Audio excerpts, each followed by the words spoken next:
Good afternoon, everyone. Major apologies for being a half hour late. I can make it up for you by having nothing to start with and going straight to Matt's questions. I won't inflict. Not only nothing to start with, but nothing to say. I won't inflict any. I have plenty to say, but I will not inflict any opening comments on you. All right.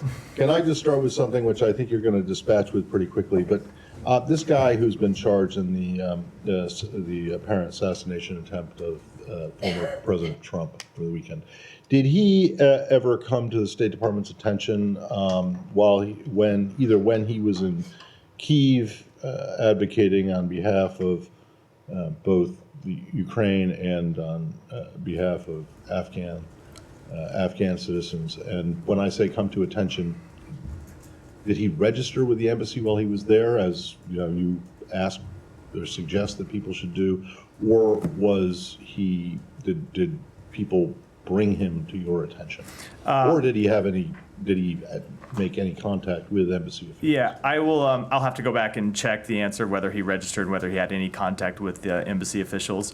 I'm not aware either in either case. Obviously, we do ask people to register. Sometimes embassies are aware of people traveling inside a country, especially if those people are doing media interviews and otherwise being high profile, even if they don't register with the department. But I'll have to go back and check and see. So you don't know the answer to that? I don't. I can check it. Okay. Thanks. Should we go to Lebanon? Sure. Well, just to begin with, in general, what does the U.S. know about what happened? There have been a series of deaths and injuries, apparently from exploding pagers. Was the U.S. have any knowledge? What does it know now, and when did it know about what has happened? So we are gathering information on this incident. I can tell you that the U.S. was not involved in it. The U.S. was not aware of this incident in advance, and at this point, we're gathering information. And what information have you gathered so far? We'll continue to collect information. I don't have any public readout to give now, but we're collecting information in the same way that journalists are across the world to gather the facts about what might have happened. Obviously, it doesn't take much guesswork who the most likely culprit would be in terms of doing this, in terms of who the enemy of Hezbollah is. Do you have any indications that to doubt that it would be Israel that was behind the... I don't have any assessment to offer one way or other at this point. And I know you're saying that, but in terms of what this means, I mean, there's been for a number of weeks the talk of dialing down, or at least not having a retaliation from Iran over, sort of a tit for tat, if you will. How does this play into it? Is there any message that you're sending to Israel in terms of what to do next, or for that matter to Iran, to Hezbollah, in terms of how to respond to this? So I never want to either comment or speculate about the impact of any one incident, especially in the early stages of an incident.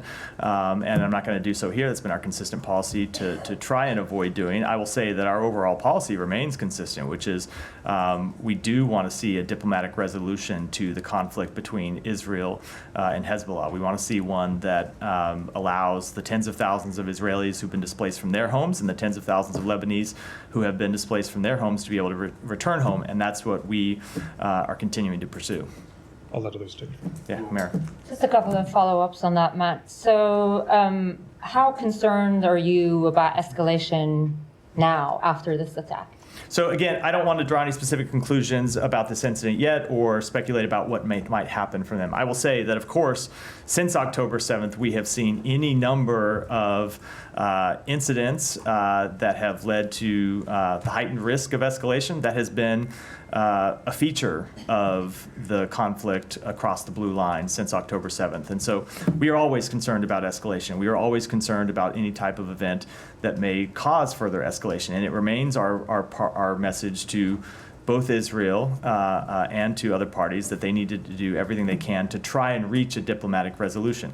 That said, we go back to the fundamental, I know people get tired of hearing me say this, we go back to the fundamental issue we face here, which is very, very difficult to get a diplomatic resolution in the north absent a resolution to the conflict in Gaza, absent a ceasefire in Gaza, which is why we continue to push for that ceasefire, because we think it'll help make it much easier to reach a resolution. So how do you see this incident impact the Gaza ceasefire talks then? I think it's too early to say. Look, this is an incident that just occurred in the past few hours. We're continuing to gather information about it. I wouldn't want to speculate or make any predictions about what might happen. A couple of things more.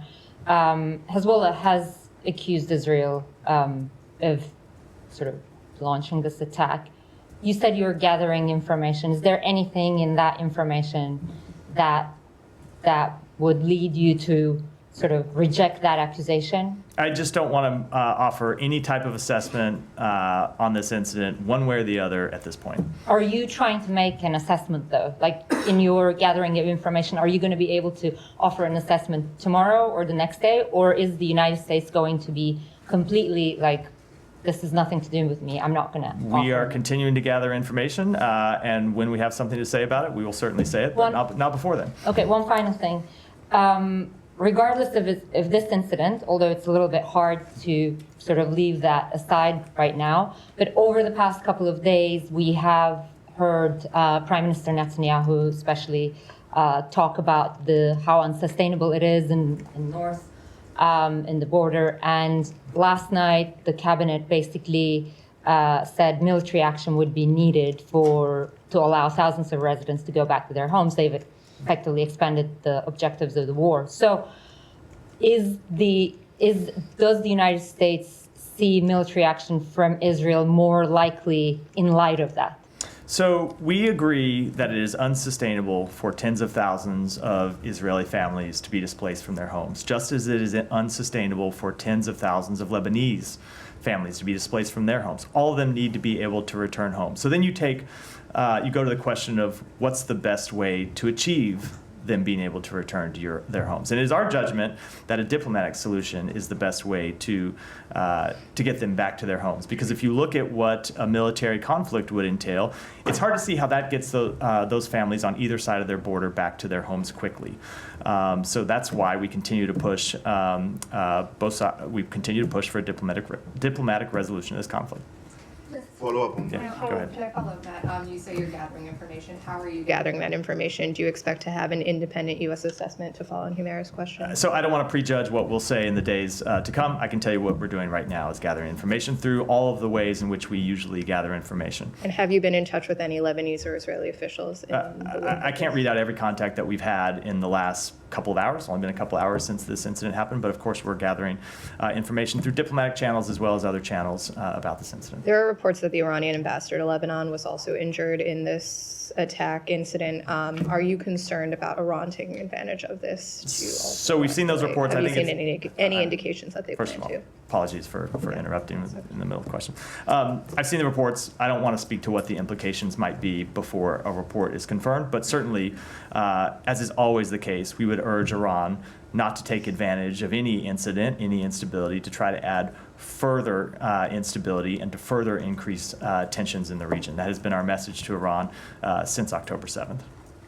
Go ahead. Just a quick follow-up, and you offered a line on it, but just to make sure it's airtight. So the U.S. was in no way involved in terms of supporting this operation, offering intelligence. In no way was the U.S. Correct. involved. Okay, and no part of the U.S. government, I understand you speak only for this department, but such disclaimers have been offered from state before. You were not given a heads up. We were not aware of this incident, no. Okay, on ceasefire talks, is the expectation still that a renewed bridging proposal is expected to arrive this week? So I have not put a timetable on that. I think I was asked about this a number of times yesterday, and I said I'm not going to put a timetable on when we might put forward a further proposal. We are engaged with, we continue to be engaged with the other two mediators in the conflict, Egypt and Qatar. The secretary is on his way to Egypt right now. We'll be meeting with Egyptian officials about a number of things, but squarely on the agenda is how we get a proposal that we think would secure agreement from both parties. I don't want to put a timetable on when we would put that proposal forward, because ultimately we want a proposal that's going to get to yes, and it's very important that we, as you've heard the secretary say, stop the haggling back and forth. And so when we present a proposal, we want to know it's going to get to yes, and that's the work that we're doing with our Egyptian and Qatari partners this week. Are the Qataris involved? Because I understand that the secretary is in Cairo specifically speaking on discrete topics with the Egyptians, but are the Qataris and Israelis going to be looped in as part of these discussions? We or are, is so the secretary's in Egypt having bilateral meetings with Egypt, but we continue to discuss on a daily basis this process with the Qataris, as well as in a different format with the Israelis. The Israelis are obviously not a mediator, so we don't have the same types of discussions with them as we do with Egypt and Qatar, but we do continue to have discussions about this with all of those parties. I have one more on Ukraine for later. Yeah, Hiba, go ahead. I'll come to you, Sai. I know that you don't want to comment on what's happening, but till now we don't know the accurate figures of what happened in Lebanon. Some are talking about 3,000, 4,000. We have civilians, and there also the Iranian ambassador, also sons of members of parliament from Hezbollah blocs. The question, do you think that this is a legitimate target for any party to do that, whether it's Israel or someone else? Because there are Hezbollah targets in this, if it's attack or incident or whatever you want to call it. So let me not comment with respect to this specific incident in answering the question, only because there are a lot of reports out that in many cases are not yet confirmed. And as you well know, sometimes in the early hours, the reporting you see in the early hours tends to be somewhat off the mark. It gets supplemented with additional facts as time goes on. So I will just say what we believe are legitimate targets and what are not legitimate targets. Obviously, we believe that civilians are not legitimate targets for any type of operation, and that no country should be targeting civilians. No country nor organization should be targeting civilians. Members of a terrorist organization are legitimate targets for countries to launch operations against. And those are the principles that we hold ourselves to, and those are the principles we expect other countries to uphold in their operations. Okay, Matt, and you were also saying that it's hard to achieve a diplomatic solution on the northern front between Hezbollah and Israel unless we have a ceasefire in Gaza. This would be more helpful. Also, Hezbollah is saying the same, but the Israeli wants to change the situation, the current situation. They don't want to go to October 6th. They want to change the current situation, not the same way it was before October 7th. Do you support that? So what do you mean, in what way do you mean they want to change In the what situation? way they don't want Hezbollah fighters on the borders? They want a buffer zone. Are you able to achieve that? So we do want to see Hezbollah fighters withdraw from the border and agree to the parameters of the UN Security Council resolution that was passed some time ago, which they have been in violation of. So we do want to see that. That is absolutely true and has been our policy for some time. And I would just note that with respect to one of the reasons it's so hard to get a diplomatic resolution without calm in Gaza is that's what we've heard the head of Hezbollah say many times, right? He has made clear that as long as the conflict in Gaza continues, they're going to continue to launch missiles and rockets and drones across the border at Israeli villages, Israeli towns, and so that is the impediment that we face, and we very clearly take him at face value given the actions that Hezbollah has shown to be true over the past 11 months. It doesn't change what we have to do and what we're trying to do, and we'll continue to stay focused on. One more question on this, but the Israeli argument is that we cannot, if we keep the situation as it was on October 6th, we cannot prevent another October 7 from the northern borders. Do you believe this is an accurate assessment by them? So certainly we want to see a long-term resolution to the security situation that Israel faces in the north of Israel, and we want to see a long-term solution to the insecurity that civilians in southern Lebanon have faced. And so you look at this in stages, right? The first thing that we want to get is a ceasefire in Gaza. You heard me talking about that for the last few minutes because we think that would allow us to unlock a diplomatic resolution across the blue line. We would like to see, as part of that diplomatic resolution, a cessation of hostilities. And then ultimately, we would like to see some kind of long-term diplomatic resolution like those that have been reached in the past and at times have broken down. I'm not going to get into the details because those are the things that we would have to negotiate, but it all starts with a ceasefire in Gaza, and that's what we're working on. But to answer your question fundamentally, we don't want to see a situation where Israeli families in northern Israel are living in constant fear of their lives from terrorist attacks. We do want to see that situation change. The question is how you get there, whether you get there through a diplomatic resolution or whether you get there through military action, and it continues to be our firm belief that the best way to do it is through a diplomatic resolution. Matt, a follow-up on this too. I promise I'd come to you next, then you, Michelle. Go ahead. Again, as Heba said, you don't want to talk about it because you don't have any assessment yet, U.S. assessment, but things on the ground are moving. Hezbollah already is accusing Israel of considering this incident as an attack. The Israelis are putting their relative forces in high alert. There are some reports that Israel will declare soon that the Northern Front is the main front in this war. Do you still believe that your influence is capable of holding this conflict from not exploding into a regional war? Because it seems that it's slipping from your So hands. it is not, I understand why you posed the question to me. It's not just a question for the United States. It is a question for every party in the region. Of course, it's a first order question to Israel. It's a question to Hezbollah, but it is a question to all of the other countries in the region about what type of region that they want to live in. So the United States is going to continue to push for a diplomatic resolution. We're going to continue to talk to our partners in the region about the need to avoid any type of steps that would avoid escalation of the conflict. But ultimately, as is always the case, this is a question for parties in the region and what kind of world and what kind they want to live in and what kind of future that they want to have. We continue to believe that the solution to the situation in Gaza, the situation across the blue line, the broader instability that the region faces is to tone down the rhetoric, tone down the tensions, tone down the hostilities, get a ceasefire in Gaza, move to a diplomatic resolution in the north, and set the conditions for broader regional stability. But that requires actions not just by the United States, but by parties in the region who have some agency of their own.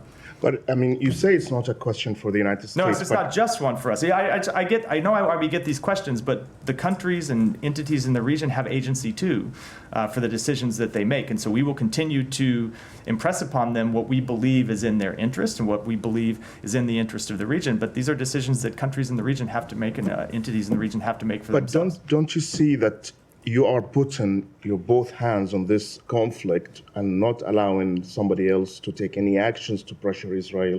You're not allowing the UN Security Council to put any pressure, any other countries or international agency in the world who will criticize Israel with an action. You will go against it. So you are actually holding this conflict with two hands and not allowing others to act. So first of all, I think the evidence of the past 11 months would very much contradict the idea that we can prevent any country in the world from criticizing Israel, because there has been inordinate criticism of Israel. There have been resolutions passed at the UN. Countries are free to take the steps that they want, and you have seen a number of them across the world do that. As for other countries, look, we are involved in this because we see it as our responsibility as one of the world's powers to try and get involved and reach diplomatic resolutions and try to bring stability. We would welcome other countries' involvement in trying to tone down tensions. We would welcome the involvement of other countries in trying to reach a diplomatic solution, either to the conflict in Gaza, as we've seen with Egypt and Qatar, directly engaged as mediators, or to the situation in the north. There is, in many cases, a paucity of other countries willing to step up and take that job. Matt, on this one, You would welcome Iran? We would certainly welcome Iran stopping funding terrorist organizations that are behind these attacks and behind much of this instability. Look, if Russia, let me say China, we've been very clear on a number of times that we would welcome their positive involvement. With Russia, Russia has this burgeoning security relationship with Iran. If they were to use that influence with Iran to tell them to tone down their support for terrorism, we would absolutely welcome it. Now, I don't think that's going to happen, but we would certainly welcome taking those steps. Just to make the point, to play devil's advocate here, when those countries tell you that maybe you should do something by toning down your support for Israel, you say, no, that's just not going to happen. Look, right? we obviously have a different assessment of what's Yes. productive and what's not. Go ahead. going back to Lebanon, you said that you consider targeting terrorists as a legitimate act. Then Hezbollah is a terrorist organization by the U.S. Does that mean that you support such operation that happened today and that targeted Hezbollah? So again, when I gave that answer, I said I want to be very clear that I'm not answering with any specificity regarding this incident because we're continuing to gather facts on it. But in general, yes, of course we support operations to target Hezbollah militants who continue to launch terrorist attacks against civilians. Israel has a right to defend itself against terrorism and a right to carry out legitimate attacks against terrorists, not civilians, but terrorists. So as a general proposition, yes, of course. And one on Iran. Iran president has said today or yesterday, we are brothers with the Americans. They should put an end to their animosity toward us by demonstrating their generosity in deeds. Do you have any comment on that? So certainly we have a great fondness for the Iranian people. There are tremendous connections between the American people and the Iranian people. There is a large Iranian diaspora inside the United States and close family-to-family ties that we believe are incredibly important. But when it comes to the regime, ultimately we'll judge them by their actions, not their words. And if he wanted to show brotherhood with the United States or with other countries in the world, the way to show brotherhood would not be through rhetoric. It would be to stop arming and encouraging terrorist groups, to stop nuclear escalations and blocking the work of the International Atomic Energy Agency. It would be to stop plotting to kill political opponents, stop transferring missiles and drones to Russia, and ultimately stop cracking down on the human rights of its own people. Thanks. No, let me go to Heba. Let me go to Heba. Then Saeed, I promise you. Let me just Saeed. There's never been a briefing where I've skipped you. So Heba, go ahead. Just a follow up. When you are calling on other countries to step up in the region, who do you mean? I mean, I'm not asking you about China and Russia, but other countries. When are you talking for the Lebanese, for example? Who can step up? So my answer to that would be we would welcome any country that would play a positive role in trying to calm tensions in the region. So every country has different roles that they can play. Obviously, I'll just give you some examples. Egypt and Qatar are playing a direct role in trying to mediate the conflict in Gaza and reach a ceasefire. Other countries at times have been incredibly useful in delivering messages to Iran that it should refrain from any escalation. And we would encourage any countries in the region or outside the region for that matter to play productive roles in trying to de-escalate tensions. Thank you. So, Gita, go ahead. In response to Michelle, you just said what Iran can do to help the situation. The Iranian president also said that he was willing to go back, adhere to the JCPOA. Now, are these items actions that you just mentioned, could those be maybe something that you would expect Iran to do before U.S. would be willing to engage? So I would say as a matter of first instance, before you talk about any sort of nuclear accords, Iran needs to stop blocking the work of the IEA. That's the first thing. They continue to block the work of the IEA, the legitimate work of the IEA. That is the first thing before you can even get into that type of discussion. Saeed, it didn't take too long. I want to ask you, what kind of message is Israel sending by doing this attack today, while a high-level American envoy to do precisely the opposite of what they did? What kind of message are they sending? Are they just saying, I want to understand further. I know. I mean, I'm just following up on that point. So, because Israel has like a tradition of doing that. I mean, every time there's a high-level American visitor, they either increase settlements, or they attack, or they increase their attacks and do things like this. So obviously, they're not really interested in what you're calling for in diplomacy. Isn't that true? So I don't have anything to add about this incident than what I said in response to the previous questions. I will say with respect to diplomacy, as I said in response to one of the other questions, countries have to make their own decisions, but we continue to believe that a military escalation to this conflict will not achieve Israel's goal of returning the people who have been displaced from their homes to their homes quickly. I mean, I just want, I'm talking about not the incident itself, but the pattern in which Israel has been, basically well known for over many, many years. I mean, we all remember when President Biden was vice president, he went there for the first time, and they had this, announcement of settlements and so on. There is, sort of a tradition. Okay, so let me take you back to the legitimacy of targets and so on. Yesterday, a group of settlers attacked a school in Jericho, they beat up the students, they broke their bones, they beat up the teachers, and so on. Are they a legitimate target? Should they be a legitimate target by the same kind of definition that in which you have defined the other targets? Are civilians who the settlers attacking legitimate targets? Absolutely No, not. I am Of saying course not. the settlers who have attacked the civilians. The settlers should be. Should the settlers be a legitimate target? The settlers should be held accountable through law enforcement means, Saeed. I'm Not asking, through, but- hold on, not through any type of extrajudicial process or military process. They should be held account by law enforcement, which is what we would say Right. about any type of violent attacks on individuals. That the law enforcement ought to hold them accountable to the full extent of the law. Although they do take the law into their own hand time and time again, very violently. Absolutely, which is why we believe they should be held accountable. And as you've seen the United States make clear through our own actions, Right. if and when Israel does not step up and hold people accountable, we will do so ourselves. I know that you can, you in years past, you designated the Kahana group as a terrorist organization. Should, armed settlers like this, that you keep sanctioning and so on, be also named as terrorist organizations? I'm not going to speak to any type of designations before we would make that any such determination, but we will continue to hold extremist settlers accountable for violent actions. A couple more questions. Now, yesterday there were a group of UN experts that basically called Israel to be a pariah state. And, they're calling for, of course, a ceasefire and so on. And, because over what they termed as genocide. And my question to you is, back on June 10, there was a UN resolution which you pushed for, which, you basically made a good case for. 14 people voted for it, or 14 members voted for it in the Security Council. Russia abstained and so on, but the resolution passed. So why not go back and try to implement this resolution? Will the president or will the United States take advantage of this UNGA meeting to basically enforce such resolutions?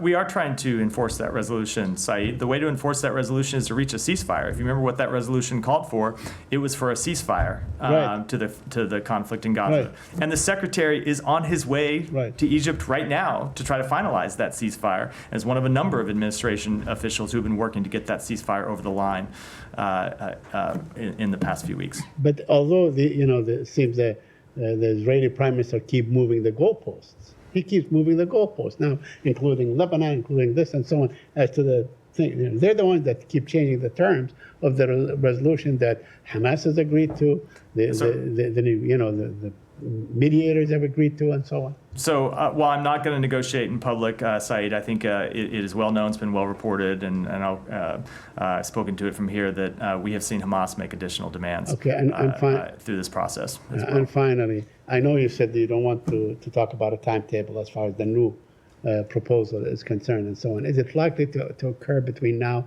and the gathering in New York next week? When I say I don't want to give a timetable, I Right. mean it. I mean, we're talking. When I said I'm not going to give a timetable, I'm not going to then come and We're not talking about put time, a we're 4 talking- or 5 day timetable, and I very much mean We're talking about the venue. maybe they would take advantage of a venue that is time bound. So no, I'm not going to make any predictions. Now, can we go back to the Secretary's travels? Can you help us understand why he's not going to Israel on this trip, given every other trip to the region since October 7th he has? So I'm not going to speak to where he might fully go, because obviously he's on the trip, and sometimes we do add stops, which is not to say that we will be heading on to Israel. It's not something he intends to do now. He is traveling to Egypt for a couple of specific reasons. One, because we want to conduct this strategic dialogue with Egypt, something that we have been planning for some time. We have a number of important bilateral issues with Egypt that we want to discuss in the context of that dialogue. But two, there are some issues that we need to engage with the government of Egypt on as it relates to this ceasefire proposal that we are trying to bring to fruition. So that's why we're moving to. That's why he's in Egypt. They're one of the mediators. We have some discrete business to do with them when it comes to this proposal. I think it's important to do. And you didn't see it as important to then go to Israel and continue to try to build political pressure around this deal? The proposal is not ready to present to Israel at this point, so it would be premature to be presenting such a proposal or doing any other diplomatic engagements around it before we have it ready. And then one more on the American killed in the West Bank. Has the Israeli government identified which unit in the IDF was responsible for her killing yet? I don't know if they have. I'm not aware if they have. They may have to other people inside the department. I'm happy. Is to- the U.S. happy to pressing check. them for this information to be able to conduct your own sort of assessment, whether U.S. weapons were involved, for example? We are pressing them for a full, transparent investigation. Obviously, as part of that investigation, it would include the unit. I don't think this is information that would be ultimately difficult to come by, and without saying what we will or won't do. Obviously, whenever there are any type of incidents such as this, it is the type of thing that we conduct our own assessments when it comes to fulfilling our own obligations under U.S. law. Is there any sense that it could be anything but a U.S. weapon given the number of weapons that are given to the IDF? by the I don't US? think I can say one way or the other when there's an ongoing investigation. Yeah, go ahead. Ukraine, unless there's Go other ahead. Middle East. Yeah. This morning, Ambassador Linda Thomas-Greenfield described President Zelensky's victory plan. First, she confirmed that the U.S. has seen it, and she said it lays out a strategy and a plan that can work. I just want to confirm first that Maine State Department has also seen the plan and shares this view. We were briefed on elements of the plan when we were in Kyiv last week, and yes, we share the Ambassador Thomas Greenfield's assessment. As President Zelensky has said, he looks forward to presenting that plan in detail to the president in the coming days and weeks, and I think we'll await that meeting before offering any kind of further conclusions about it.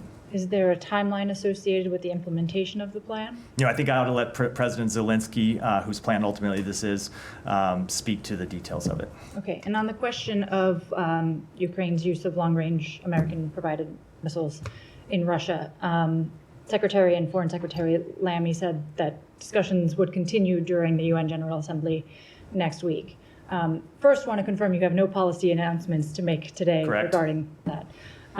So if indeed this decision hasn't been made and hasn't been made tacitly, is it the U.S. view that the Ukrainians don't need this capability urgently enough that it merits additional weeks of discussion? I don't think you should draw any conclusions about us conducting the type of deliberate process that we have always conducted when it comes to providing Ukraine the tactical assistance they need, providing them the capabilities that they need to win this war. The Secretary spoke to this, and well, you were on the trip, you don't want to hear me repeat what he said about how we have to be deliberate and careful, and ultimately make sure that with everything that we provide them, there's a strategic rationale for doing so, and so we continue to engage in that process with them. Absolutely, but you and the Secretary have described this as a critical point for the Ukrainians, a pivotal point on the battlefield as well. So there's no concern about the length of this deliberative process regarding this one policy. No, as you've heard the Secretary of Defense say, there is no one capability that ultimately by itself is the magic wand that is decisive in this conflict. There are a number of different capabilities that taken together can help Ukraine win this war, and that's what we continue to provide them, and we will continue to assess whether there are additional capabilities, additional tactics, additional techniques that we ought to provide to them, and when we assess that it is in their interest, in the interest of the United States to do so, we'll do so.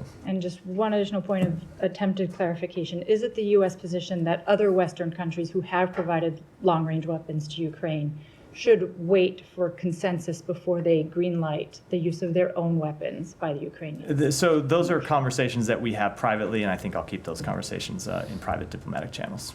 Alex. Let me follow up on Olivia's question.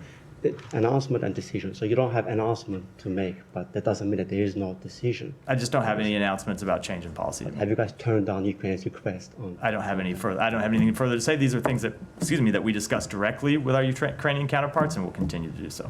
But the Secretary said in Kyiv, and also you repeated yesterday, that you guys want Ukraine to win. How do you expect them to win with one hand tied behind? We expect them to win by continuing to provide them the billions of dollars in security assistance that we have provided them since the outset of this conflict, the type of security assistance that, along with brave Ukrainian fighting, has led them to recapture a majority of the territory that they lost to Ukraine in the early days of the war. Lost to Russia, excuse me. Thank you, Matt. That they lost to Russia in the early days of the war, the capabilities that have led them to win the battles of Kyiv and Kharkiv and Kherson, and have led them to push Russia back from the Black Sea those are the types of policies that have shown success that we will continue to pursue. Thank you. We just discussed Iran minutes ago. Russia's Shoigu happened to be in Iran today. Do you have any evidence that the missiles that they have provided have been used on the battlefield? I don't have an assessment to offer of them having been deployed yet. Obviously, as you heard the Secretary announce, we have seen them be delivered to Iran. I do not yet have an assessment. Russia, man, I'm all over the place. To Russia, I do not yet have an assessment of them having been used on the battlefield. And I also want to follow up on what you just told my colleagues about Iran's capabilities, nuclear capabilities. We have seen reports that some of them are very compelling, suggesting that Iran might have nuclear capabilities before the end of this administration. If that's true, why should we trust any word coming out of Iranian president's mouth? So give me a break with it if that's true. It's not, so you're going to take a report that has not been verified and say if that's true. It continues to be our policy that Iran will not get a nuclear weapon, and we are committed to that. Thank you. I have one more on Georgia, if I may. Let me go. Only because we're short. Let me go. Thank you. U.S. has imposed sanctions on the Chinese Research Institute and several companies involved in supplying Pakistan ballistic missile program. And this is not the first time such sanctions have been imposed. What are the real reasons and concerns? So the United States is committed to strengthening the international non-proliferation regime by taking action against networks supporting activities of proliferation concern. We have been clear and consistent about our concerns with Pakistan's ballistic missile program for many years. The executive order action that was taken last week follows our October 2023 and April 2024 designation of 6 PRC entities and 1 Belarusian entity that have worked to supply Pakistan's missile program, as well as the listing of numerous Pakistani and third country entities on the Department of Commerce entity list for decades. So you called Pakistan a partner fought with the United States in war against terrorism, sacrificed more than 80,000 lives and infrastructure worth billions of dollars, and still paying a price after they pull out of American forces from Afghanistan.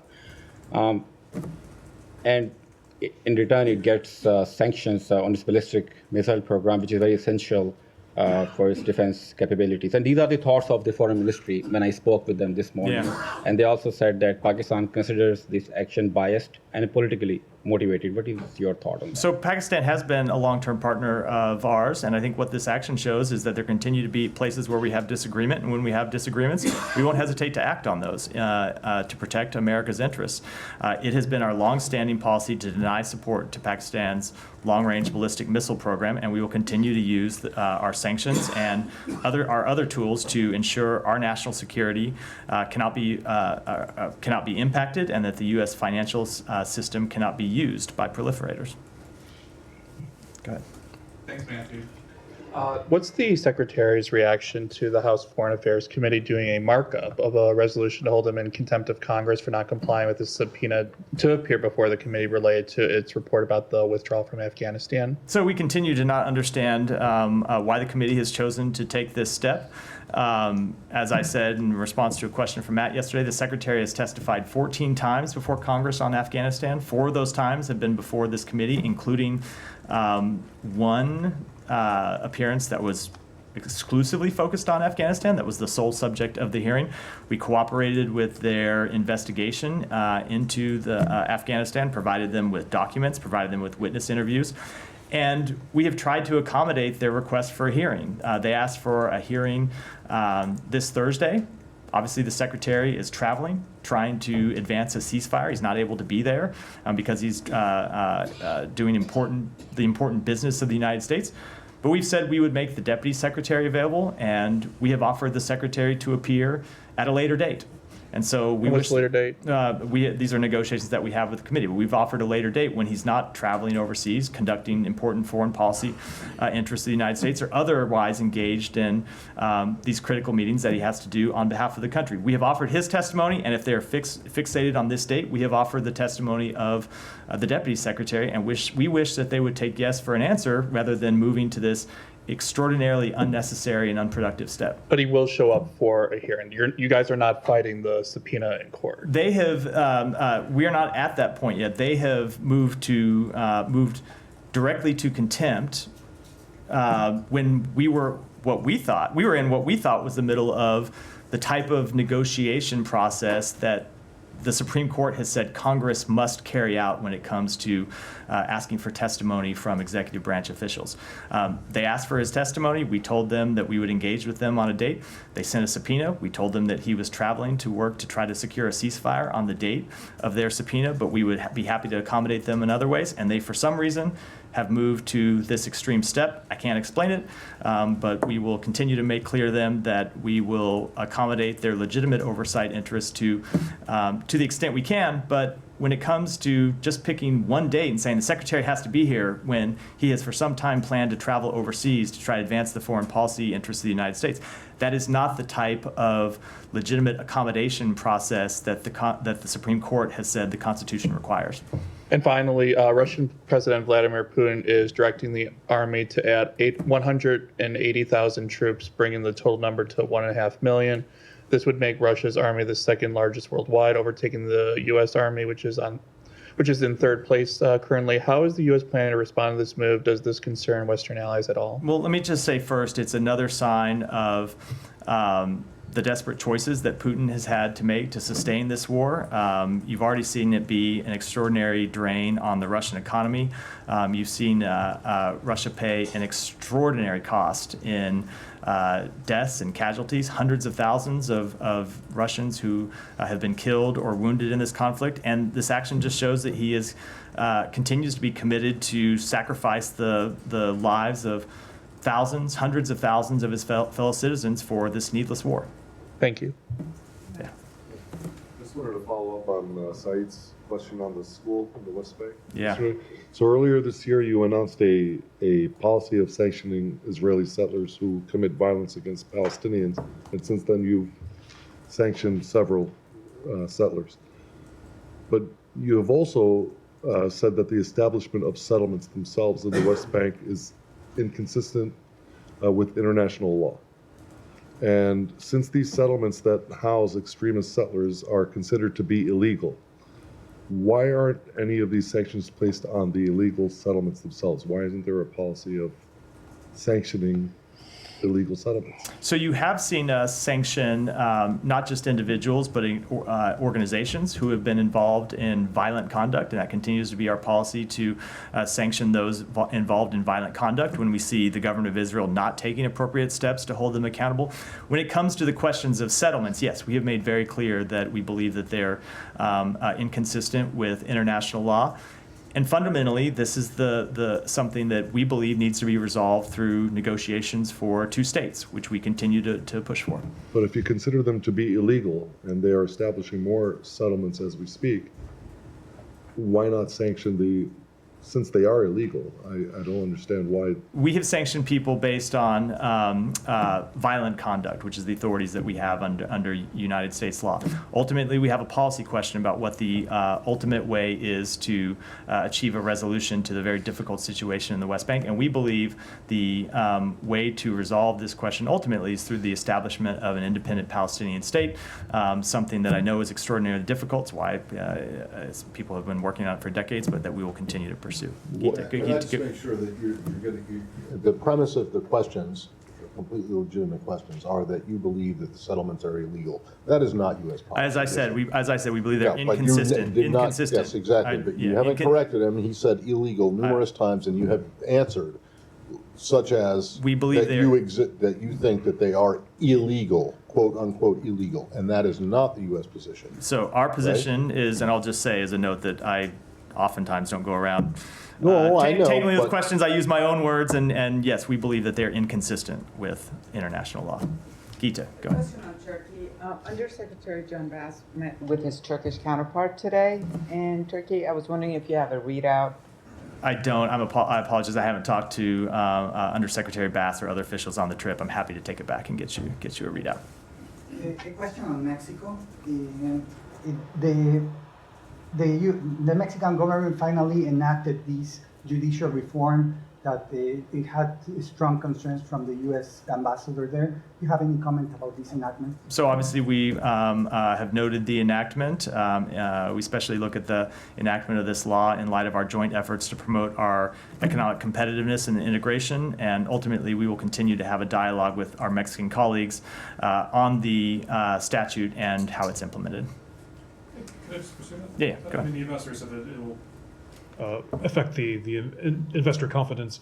I mean, is that still the case? Is the U.S. still seeing a downward spiral, if you will, in Mexico because of these? We stand by everything the ambassador said, and what we're going to do now is have a dialogue with our Mexican colleagues about how this law is implemented. Julio. Thank you very much, Matt. In Pakistan, for the first time, there is accountability of military generals going on. So there is one general of the intelligence who is arrested for corruption. Pakistani people and journalists are very excited and are hoping that State Department could release the asset details of the Pakistan military generals who have them.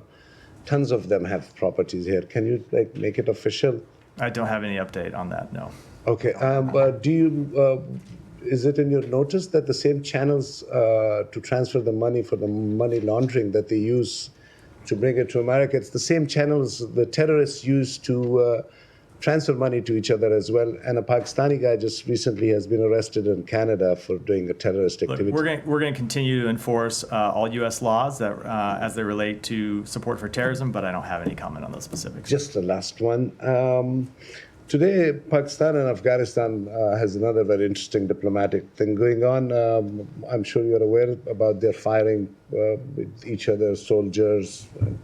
Today, the Afghan diplomat in Pakistan did not stand for the Pakistani national anthem because he said that there was music with the national anthem. Do you have about these jokes going on in diplomacy in that part of the region or no? No, I just don't have any comment on that. That's not a matter for the United States. Go ahead, and then we'll wrap there. Thank you so much. Let me ask you on Georgia. In response to the sanctions, the Prime Minister of Georgia stated that this was not the decision of the State Department, but it was made by some other groups. And just now, a statement was released from the Prime Minister's administration indicating that, and I'm quoting, "With this decision, the American side has drawn closer to critical limits." What is your response? Closer to who? To limits. To limits. I'm not going to deal with that. I will say in the United States, unlike some countries in the world, it is the democratically elected government that makes our policy choices and no one else. And with that, I will wrap for today. Thanks, everyone. Thank you, Matt. Thank you, Matt.